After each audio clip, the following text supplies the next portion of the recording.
Greetings! It has been a minute since I have made a video. I've been working, well actually not since I made a video, but since I've done a YouTube video, let's say.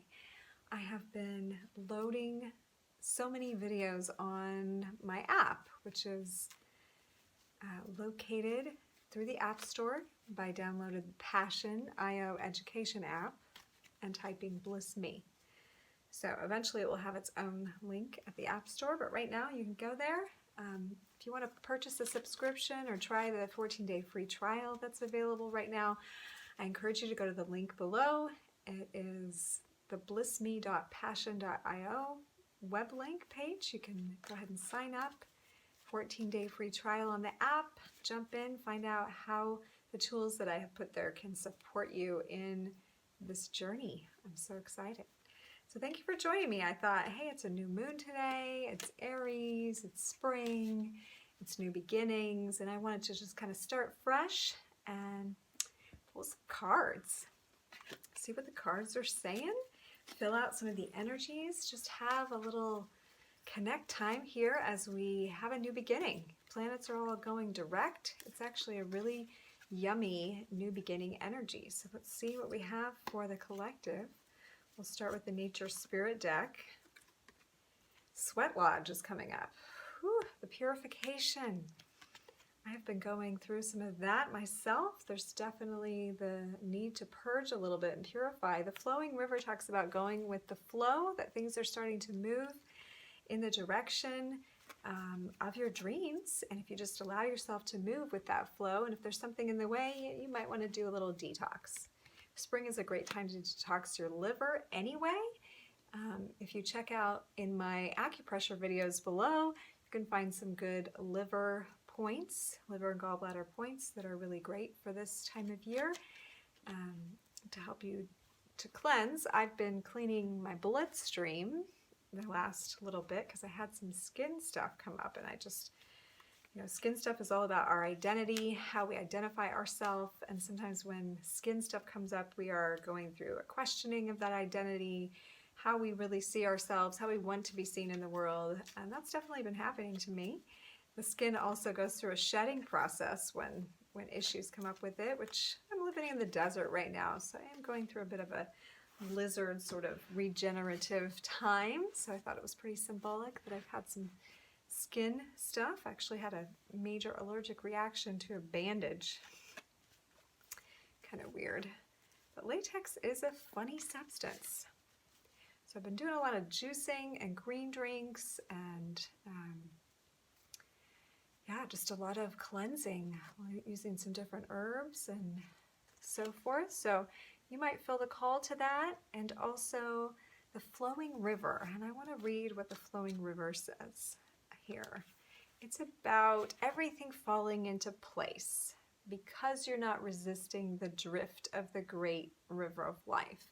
This is speaking about entering a period of graciousness and flow. Rivers have personalities, from the Maoris to the Australian Aborigines and native cultures around the world. It's believed that it's important to listen to the language of river. If you aren't feeling smooth currents in your life, it might mean you're trying to control the situation, or you're being too critical or judgment. So the best way to move through a situation is to find gratitude and appreciation, to allow support, and if there's anyone that needs to be forgiven, this is a good time for that. The Sweat Lodge can also be getting out some of those, hard incrustations of judgment or resistance to things that want to come into your life. I've been using a mantra to help me with this. Shanti Prashanti Sarva Upashamani Swaha. So I chant it. Shanti Prashanti Sarva Upashamani Swaha. And it really does help locate in you, like, where is that resistance? Where is that denial of the good energy and the attempt to control based on past experiences? And it helps to kind of eradicate that. So that's another way in which the Sweat Lodge card seems to be drawing up. So let's pull an energetic portal for this new moon gateway from the Gateway of Light Activation Oracle. Kyle Gray. I love these cards. Some people like to watch what I'm doing here. So let's just pull the Energetic Gateway, Arcturian Light Codes, Evolutionary Downloads, Recalling Power, Future Thinking. This is definitely a time for the evolutionary downloads. A lot of you have been getting them. Maybe you've been feeling under the weather, or you've been going through some situations that cause you to go down. And part of that is because of the very high Schumann resonance that have been going on in association with the light codes that come with the solar flares and all this cosmic activity. So this card is really saying great change is coming, but it can only come if you're willing to shift your perspective. So that's why the Sweat Lodge, go with the flow, like shift into gratitude out of resistance. Anunnaki are encouraging you to go with the new. Old system and old ways are being released. Now some of you have some maybe resistance to the Anunnaki. Some say Anunnaki bad, some say Anunnaki good, some say I'm more like in neutrality about it. It just is like an observer energy over the planet. These cards say Anunnaki are a race of cosmic light beings which have been coming to Earth since ancient times. The Sumerians and Babylonians acknowledged them as deities who govern the space between worlds. The divine leader of this race is the goddess Ishtar, the powerful figure similar to Isis in Egyptian mythology. The Anunnaki have taken many forms throughout the ages. They have an angelic, warrior-like quality and have appeared in wings, sometimes up to 4 wings, and with an elongated head and face similar to an eagle. When they appear, it's important to know that they are allies, okay, supporting our healing and ascension. Though some have, there's always some strays in every race, but in the distant past, they visited the Atlantean civilization and helped those who were aligned to ascend to the next dimension. They acted as divine judges, deciding who could ascend and who had to be left behind for the growth of their soul. Those who had abused their powers and had not honored the divine or valued the great gift of life had to remain for the cataclysmic ending of their civilization. So there's a similar tone now, but the cataclysm is not like a whole continent sinking. The cataclysm we're going on is selective. And so groups of people are going to be going through that process of staying on the karmic cycle, if you will, and not ascending with the planet at this time. That doesn't mean they won't eventually have that occur in their evolutionary process, since we're all on a spiritual maturation journey. It's just like a flower opening, like which petal are you? So those of you who are ready and who are watching this, receiving those codes and knowing that, trying to get off the old mindset that if I'm sick, that I'm sick. Or if I've got a thing in my body, then, it belongs to the old death disease paradigm. That doesn't mean you won't find some comfort and help through that paradigm at times. I mean, I had to go get some pretty heavy medication to reduce the amount of allergic reaction I was having.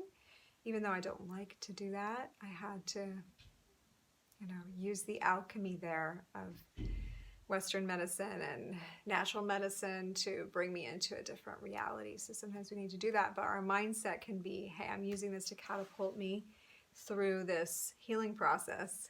And Flint is also showing up as a portal power card. This is a shamanic stone that helps you resonate into a different frequency. So let's look at the tarot. I'm interested what the tarot are going to say about this new moon energy. I've heard a lot of different vibes today. I'm getting like a twitch in my eye.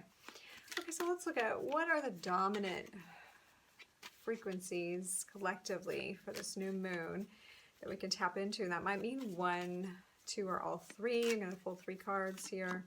Ace of Cups, so the new energy of love and emotional fulfillment.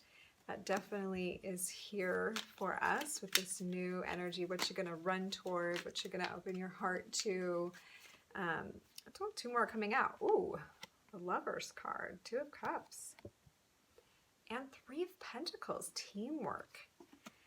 So there's nothing really negative here at all about this. We've got a 1, 2, and a 3 progressions. We actually have a Trinity formation here that opens us a portal. Like we've seen, we've got several cards indicating a portal opening. So when a portal opens, yeah, there had to be a cleansing out before that. The sweat lodge came first, even just sort of showing us with the flowing river, like we had to clean out the valves. So if you've been experiencing under the weather, or, you know, being laid down for a little bit, or sobbing over some emotional thing, that's been your cleansing out to prepare you for this new love. Like there really is love energy available right now. And teamwork, like coming together, partnerships, collaboration, cooperation. What are the biggest challenges with this energy that you might notice? So those are the blessings coming in. That's really the signature.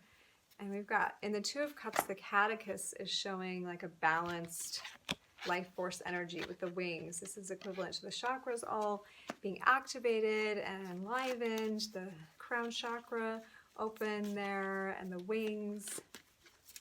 So what are the challenges? So Hierophant reversed is your personal beliefs.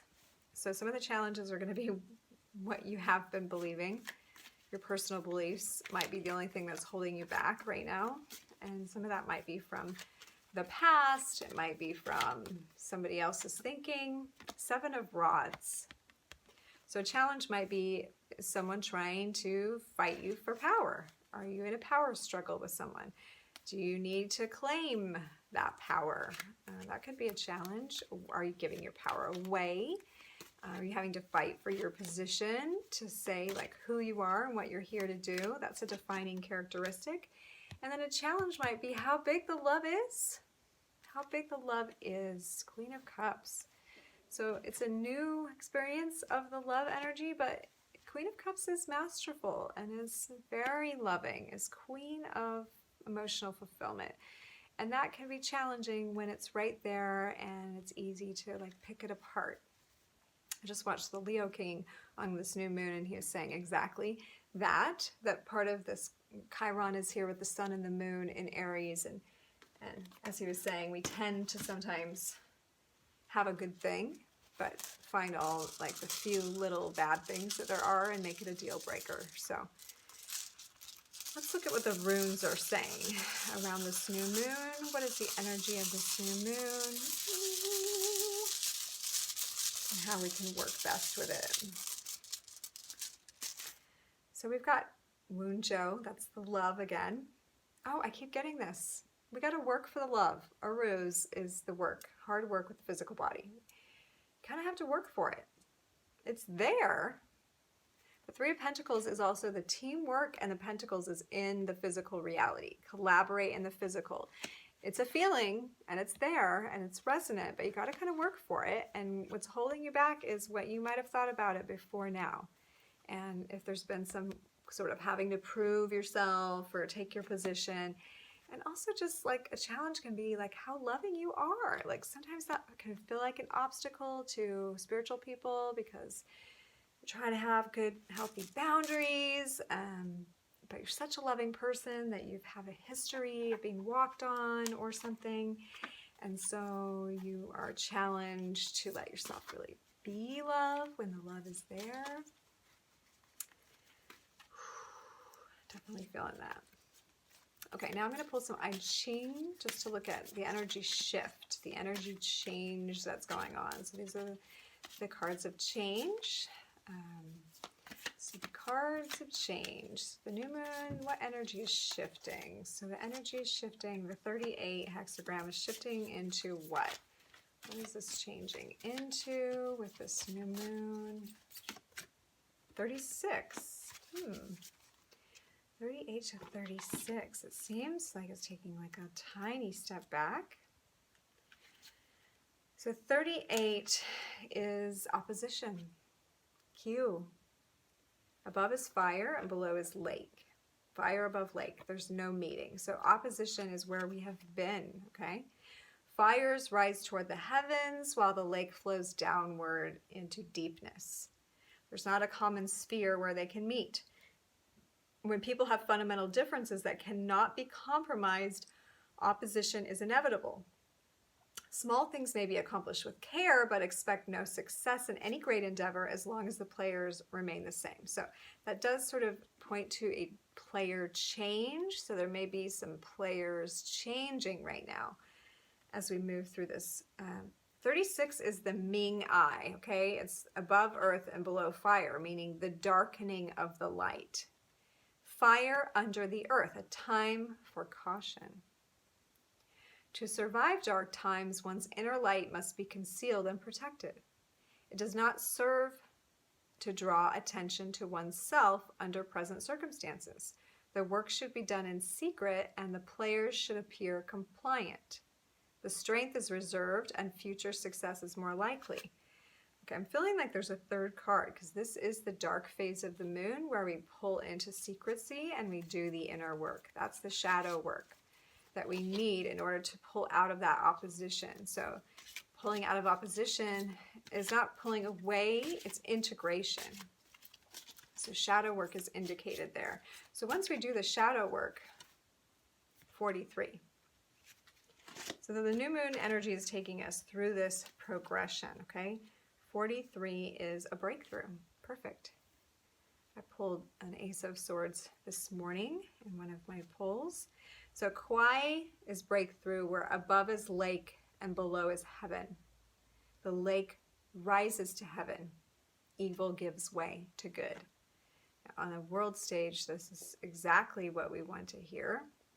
It says a lake rising into the sky creates an unnatural imbalance that cannot hold. The weight of water hanging overhead is oppressive and threatening. So it is when inferior and evil people rise to exalted positions of power. A breakthrough is inevitable, bringing them crashing down from high places. The good will always naturally rise again through the creative will of heaven. So what I love about the I-Ching is I love how it depicts and shows how energy moves in the universe. And in our lives and in the collective, it's no different. It has to follow fundamental laws. So when you get to a certain place where things have exceeded its natural state and there's, like evil has risen to the top, a breakthrough is inevitable. This comes after each of us come into our shadow places. We come into the darkness within our souls and we look there and we find what we need to love about ourselves in order to create the integration of opposites and have a unified field of consciousness within ourselves. This inevitably pushes things over the top, makes it so the darkness cannot be hidden out there, because we're all ready, those of us who are doing the inner work, to rise into leadership positions, those who are in resonant harmony.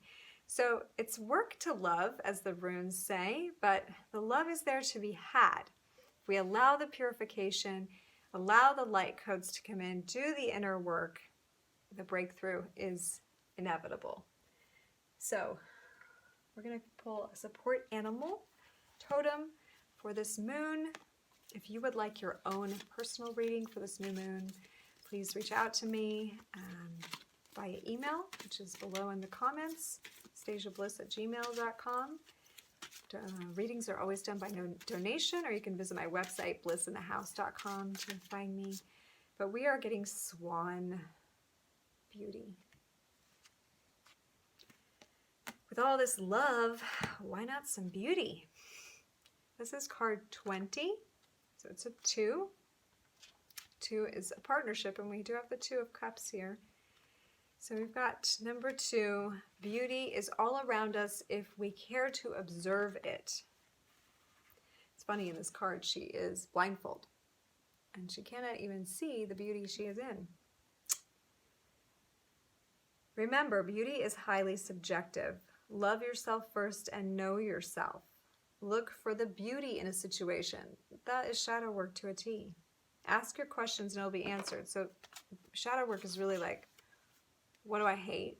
And then what's a value in this thing that I hate? How is it beautiful?